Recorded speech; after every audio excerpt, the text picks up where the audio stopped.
Здравствуйте! В эфире выпуск новостей, в студии Фатиме Сейдометова о последних событиях прямо сейчас. Уникальная коллекция экспонатов эпохи Средневековья представлена в Музее истории и археологии Старого Крыма. Около 100 сложных операций по удалению аневризмы головного мозга провели в Крыму. Долгожданный ремонт дворовой территории в Ялте. Мелодии старинных крымско-татарских музыкальных инструментов прозвучали на фестивале «Гезлев-Капуса». Цой в наших сердцах. В Морском прошел День памяти легендарного исполнителя. Пассажиры самолета А-321 прибыли в аэропорт Симферополь. Первым оказался крымчанин Степан Акопян. Мужчина рассказал, что отправился в командировку в столицу на несколько дней и возвращался домой в Крым на аэробусе. Я как раз сидел над шоссе. Мне кажется, что когда он шоссе закрывал, они не закрывались, стучали машину. Стуки были очень сильные, машина трясло несколько раз. Я понял, что уже все. Самолет на такой высоте, 400-500 километров скорости, наверное, 3 минуты летел. За 3 минуты он мог подняться до 300-500 метров высоты. Напомним, утром 15 августа самолет Airbus А-321 авиакомпании «Уральские авиалинии», летевший из Москвы в Симферополь, совершил аварийную посадку в районе аэропорта Жуковский. Это случилось спустя 15 минут после взлета. Причиной остановки двигателей стало столкновение со стаей птиц. На борту находилось более 230 пассажиров и 7 членов экипажа. Все остались живы. Премьер-министр Дмитрий Медведев поручил представить пилотов самолета к наградам. До конца года крымчан обеспечат комфортными услугами мобильной связи. Местный сотовый оператор К-Телеком разрабатывает новую линейку тарифных планов. Об этом сообщил заместитель председателя Совета министров Республики Крым Дмитрий Полонский. Мы прекрасно знаем, что те и тарифные планы, и те условия, и то обслуживание абонентов, которое вы предоставляете, оно, конечно же, на сегодняшний момент несоизмеримо с тем, что предоставляют здесь на территории Крыма так называемые игроки большой, российской связи. Конечно, нам бы хотелось, чтобы крымчане не были обделены и чтобы они тоже могли получать на достойном уровне как услуги связи, и самое главное, чтобы они имели возможность выбора. Сегодня прошло совещание в режиме видеоконференц-связи Минкомсвязи России и Мининформа полуострова. Главный вопрос – развитие связи для крымчан на материке и наоборот. Новые тарифы для жителей полуострова разработает специальная рабочая группа. На сегодняшний день вся тарифная политика по повышению приостановлена, никаких тарифов повышаться не будет. В рамках рабочей группы все эти вопросы будут решаться и своевременно докладываться и, естественно, информироваться жителям Республики Крым. По словам директора К-Телекома, новые тарифы позволят получить больше услуг связи, в частности, мобильного интернета. Для этого компания развивает мощности по всему полуострову. За 2018-2019 год мы дополнительно построили на сегодняшний момент порядка 160 базовых станций ЛТЕ. До конца года их будет количество почти 200, дополнительно к тем, которые были, если помните, первую волну модернизации сделаны. Также на сегодняшний момент модернизирована, то есть усилена емкость, увеличена емкость порядка 250 базовых станций 3G. И до конца года их будет порядка 300 модернизировано. Уникальные экспонаты эпохи Золотой Орды теперь в Старокрымском музее. Больше 40 лет группа археологов исследовала земли города. За это время обнаружили больше 15 тысяч находок Средневековья. О самых ценных расскажет Севиля Меметова. Открываем музей. Мы хотим показать в виде намека, как это мы собираемся делать, из чего собираемся делать. Керамическая посуда, серебряные монеты и украшения эпохи Золотой Орды. В Старом Крыму прошла презентация археологических находок. Эту уникальную коллекцию сотрудники музея совместно с экспедицией Старокрымского Эрмитажа собирали на протяжении 40 лет. Мы решили начать с такой небольшой ознакомительной выставки. Конечно же, здесь представлены далеко не все предметы, которые были выявлены этой экспедицией, но это наше начало, и я думаю, что оно очень интересное. Здесь действительно есть чем гордиться. И мы надеемся, что наша выставка сегодняшняя заинтересует и специалистов, и всю нашу общественность. Руины города еще с середины 19 века привлекали внимание археологов. За весь период работы экспедиция Эрмитажа исследовала практически все старинные достопримечательности Старого Крыма и ремесленных центров. Буквально несколько недель назад в этом погребении нашли золотые украшения. Вот видите, казалось бы, ерунда. Это самый ценный экспонат. Эти серьги найдены в погребении знатной женщины Старого Крыма еще в 15 веке. Открывая раннюю историю города, мы обращаемся прежде всего к подрастающему поколению. Люди должны знать свои корни. Без корней как-то не принято жить в этом мире. И я надеюсь, что та экспозиция, которая будет в конце концов в Музее истории Салхата, поможет вырасти этим людям настоящими гражданами, достойными людьми. Идея создания музея в Старом Крыму появилась еще 20 лет назад. Тогда осуществить желаемое не удалось. И только в 2014 году муфтият совместно с Министерством культуры республики нашли необходимое помещение для учреждения. Для нас это не только сохранение культурного наследия, возможность привлечения ученых, экспертов вокруг данного музея, ну и, конечно же, это будет и туристически привлекательный центр притяжения и разных туристических маршрутов. И, безусловно, конечно же, это привлечет внимание, в первую очередь, к богатой истории Старого Крыма. Во всем мире всего 2 надгробия, на которых отображены сразу несколько религий. И в скором времени одно из них будет украшать коллекцию Старокрымского музея. Но на обратной стороне, вот здесь, это скол, мы потом его приведем в порядок, изображена лампа. Вы видели в зале предыдущем изображение исламской лампы. Свет не только в исламе символ Господа, но и в христианстве. Совместно с фондами всего в музее хранится 15 тысяч уникальных находок. Перед тем, как показать их крымчанам и туристам, экспонаты должны пройти долгий путь инвентаризации. По словам сотрудников музея, официальное открытие учреждения запланировано на следующий год. Севиля Меметова, Виталий Голубев, телеканал Миллет. Крымские нейрохирурги начали проводить уникальные операции по удалению аневризмы головного мозга, из-за разрыва которых человек может умереть за считанные секунды. Как проводят редкую операцию, какой метод используют специалисты, узнавала наш корреспондент Султания Ситакаева. Олег, как у вас самочувствие? Все хорошо. Все хорошо? 48-летний Олег Ляпман, который буквально несколько дней назад находился на грани жизни и смерти, уже идет на поправку и ждет выписки. Ему провели сложную операцию, удалили аневризму. Это расширение сосуда головного мозга, который разрывается и возникает кровоизлияние. Прошла неделя, все хорошо. Ничего не нарушилось, самое главное. Двигательные системы, речь, все на месте. Пациент обратился к врачам с сильной головной болью, а после проведения МРТ хирурги решили экстренно оперировать.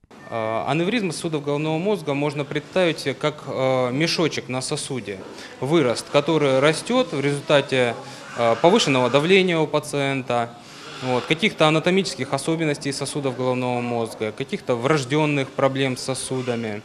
Он может расти бессимптомно и в один момент лопнуть, и это приведет к инсульту. Аневризму удаляют с помощью метода клипирования. В черепе вырезается отверстие, через которое вводят специальную металлическую клипсу и пережимают стенку поврежденного сосуда. Операцию специалисты проводят с помощью современного оборудования. Благодаря вот этому микроскопу врачам удается выявить сосуды головного мозга и выключить аневризму из кровотока.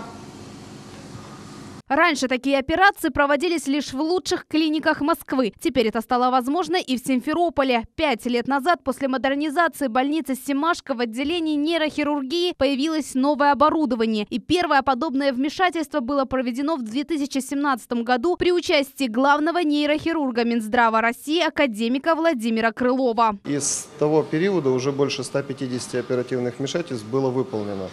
По средним нормативным количеству операций, которые необходимо на население Республики Крым выполняться. В среднем около 100 операций в год должно проходить таких. За предыдущий год, за 2018, первый полный год нашей работы в этом направлении, было выполнено 96 оперативных вмешательств. Такая операция проводится бесплатно по полису ОМС. Пациент восстанавливается быстро и в больнице находится около 10 дней. Уже в начале следующей недели Олег Ляпман сможет поехать домой. Султанис Такаева, Виталий Голубев, телеканал «Миллет».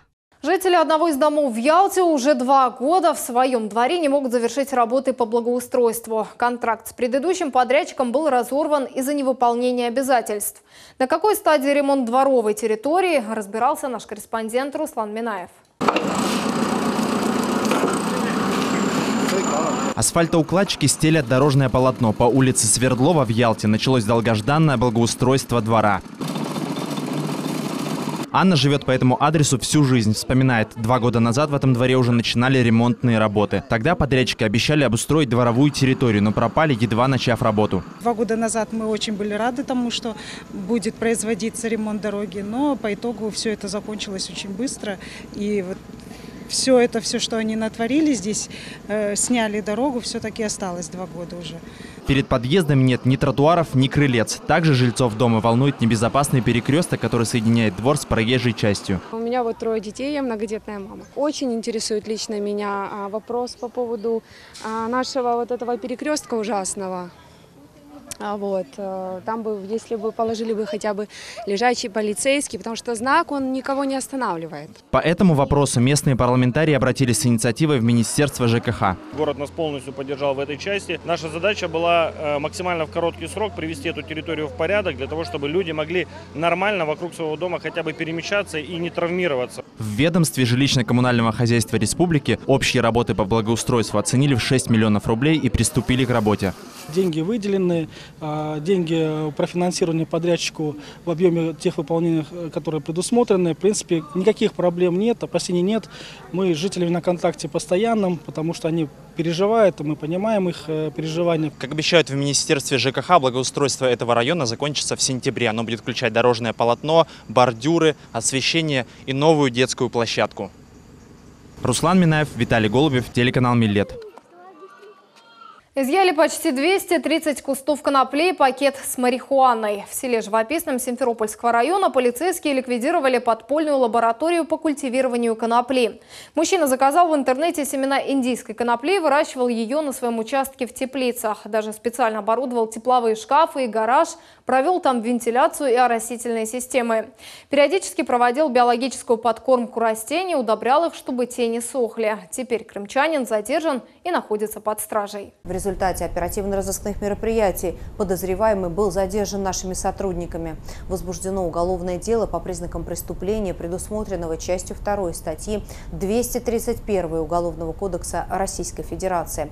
Судом ему избраны меры пресечения в виде заключения под стражу. Специальные автобусы и парковки будут организованы для участников молодежного фестиваля «Таврида Арт» в Судаке. Подробнее со схемой движения остановок можно ознакомиться на сайте форума, а также перейдя по ссылке, которую вы видите на своих экранах. Во время проведения фестиваля с 20 по 26 августа движение у бухты Капсель будет ограничено.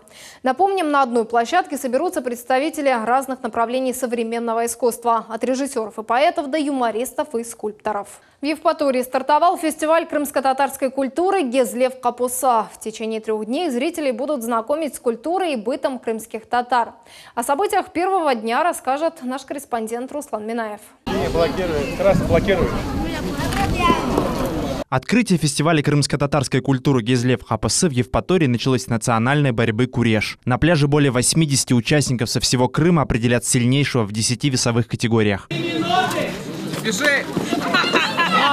В турнире принимают участие как любители, так и профессионалы. Бронзовый призер чемпионата мира по борьбе куреш Изет Кадыров одержал победу в весе до 90 килограммов. Победа далась чемпиону непросто. Спортсмен отметил высокий уровень любителей. Ребята, конечно, они молодцы, они в расцвете сил. Ну, мы тоже не даем, конечно, не даем забывать о себе. Фото сделайте. Фестиваль «Гизлев ХПС» продолжился в сквере Аших Умера. Здесь собрались лучшие музыканты полуострова. В руках у них национальный музыкальный инструмент саз, неизменный атрибут поэтов-ашиков. Отличие саза состоит в том, что здесь 2 двойные струны и 1 тройная. То есть нужно зажимать сразу вместе все.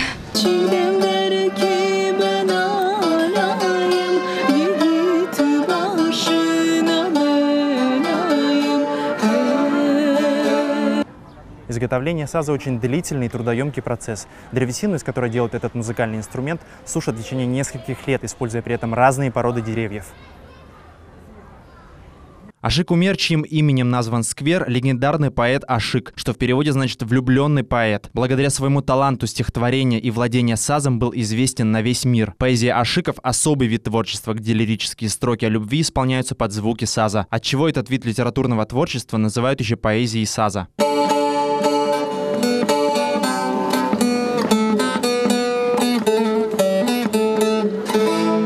Нужно стремиться возобновлять культуру, то есть вспоминать крымско-татарские инструменты. Фестиваль крымско-татарской культуры «Гизлев ХПС» проводится ежегодно уже более 15 лет и будет длиться 3 дня. Помимо музыкальных коллективов, здесь представлены картины крымско-татарских живописцев и мастеров народных ремесел. Руслан Минаев, Эльдар Заитов, телеканал Миллет. В селе Морское Судакского городского округа отметили День памяти Виктора Цоя. Прошло уже 29 лет, как артиста нет в живых. Под открытым небом музыканты из Москвы и Крыма исполнили всеми любимые песни группы «Кино».